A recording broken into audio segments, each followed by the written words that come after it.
ফসল হচ্ছে বাংলাদেশ।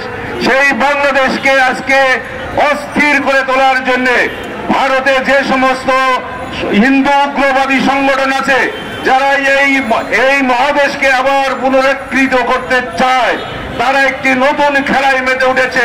আপনারা দেখেছেন হিন্দু সেনা সংঘ ইতিপূর্বে ট্রাম্পের কাছে যে দাবি তুলেছিল যে বাংলাদেশে নাকি হিন্দু সম্প্রদায় খুব নির্যাতনের মধ্যে আছে, সেটাও ছিল একটি বিভ্রান্ত। সেই গোষ্ঠী আজকে আগরতলায় যেভাবে হামলা করেছে আমাদের সহকারী হাই কমিশন অফিসে, ঠিক একইভাবে কলকাতায় করেছে।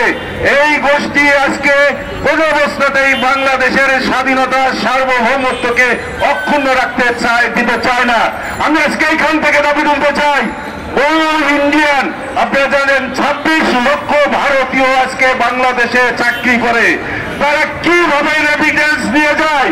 আমি বাংলাদেশ ব্যাংকের প্রতি অনুরোধ জানাবো, তাদের প্রতিটা রেমিটেন্স যেন হিসাব না হয়।